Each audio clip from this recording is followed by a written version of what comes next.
à tous et bienvenue sur Beer Discover et aujourd'hui vidéo brassage amateur. Mais pour l'instant on s'occupe de la récolte du houblon.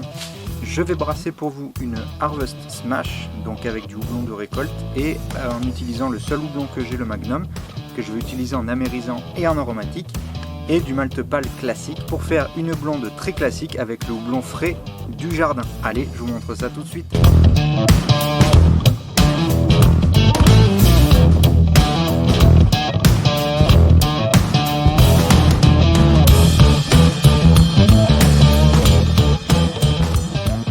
On se retrouve maintenant dans la salle de brassage pour aller au vif du sujet. Donc après la récolte, on va brasser tout de suite notre Harvest Smash. Et pour cela, on va commencer par nettoyer le matériel. La liste du matériel est disponible dans ma première vidéo dans laquelle j'expliquais un peu le matériel et les outils à avoir pour brasser en amateur. Donc je ne vais pas revenir là-dessus, je vous laisse regarder la petite vidéo. Et moi, je passe tout de suite au nettoyage. Donc une fois que vous avez nettoyé votre matériel, on va venir maintenant désinfecter tous les éléments qui ne seront pas présents dans le mou. Car effectivement, lors de l'ébullition, nous allons atteindre une température assez haute pour tuer les bactéries. Donc tout ce qui va être présent dans le mou, comme le petit panier pour les houblons, le fouquet, les thermomètres, tout cela n'aura pas besoin d'être désinfecté puisque le mou va le faire naturellement.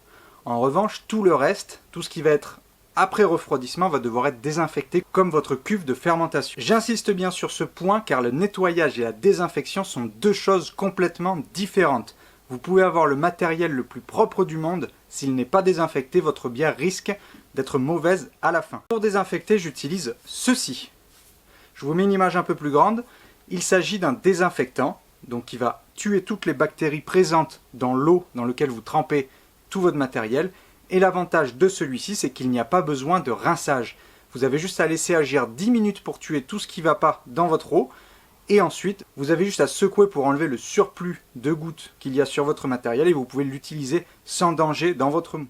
Une fois que vous avez nettoyé et désinfecté, vous allez commencer à brasser, vous allez commencer l'étape d'empâtage. Pour calculer la quantité d'eau que vous allez devoir mettre dans votre cuve, j'utilise un site que je vous mets en lien en description pour calculer tous les volumes à ajouter aux différentes étapes du brassage. Lorsque vous avez rentré toutes les données qui correspondent à la bière que vous allez brasser, il suffit juste de rajouter le bon volume d'eau à l'empâtage et de rajouter le volume d'eau restant pour la filtration et le rinçage des drèches. Une fois que vous avez calculé tout ça, il ne vous reste plus qu'à commencer l'empâtage.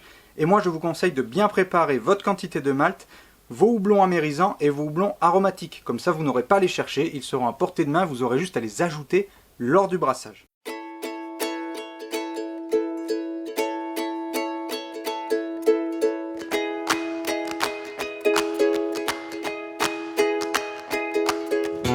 Après avoir versé mon eau dans ma cuve d'empâtage et mon eau dans ma cuve de rinçage, je fais chauffer l'eau à la température demandée par la recette. Ici, ça va être une température autour de 65 degrés en monopalier. Le monopalier signifie qu'on va faire de l'empâtage à une seule température. Donc on va extraire les sucres des maltes et on va pouvoir attaquer la phase d'ébullition. Lorsque l'empâtage est terminé, nous allons pouvoir passer à la filtration et au rinçage. Ce procédé a pour but d'extraire tous les sucres présents dans les maltes et d'éliminer tous les éventuels dépôts qu'il y a pu avoir pendant l'empâtage. Pour ça, si vous n'avez pas énormément de moyens comme moi, j'utilise une passoire dans laquelle je vais placer mon sac et je vais venir récupérer dans un seau le mou que je vais reverser lentement sur le gâteau. Ce qu'on appelle le gâteau, ce sont les drèches qui seront présents dans le sac. Lorsque vous avez fait ce procédé 5 fois environ, on va pouvoir rajouter l'eau de rinçage qui est présente dans la cuve juste ici.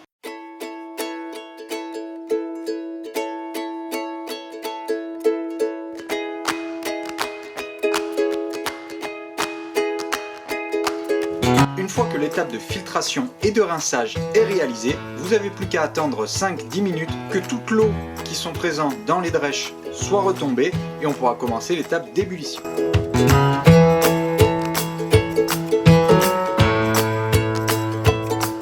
Je viens juste de rajouter le houblon amérisant. On va ensuite mettre la cuve à fond pour avoir une ébullition franche et au bout de 40 minutes, on coupera le feu, on mettra les houblons aromatiques et on attendra 20 minutes. Une fois que l'ébullition est terminée, on va passer au refroidissement du mou avant d'insérer les levures. Je vous rappelle que les levures ne peuvent se développer qu'en milieu autour de 20 degrés. On va donc refroidir notre mou jusqu'à 20 degrés et ensuite on le mettra en fermentation.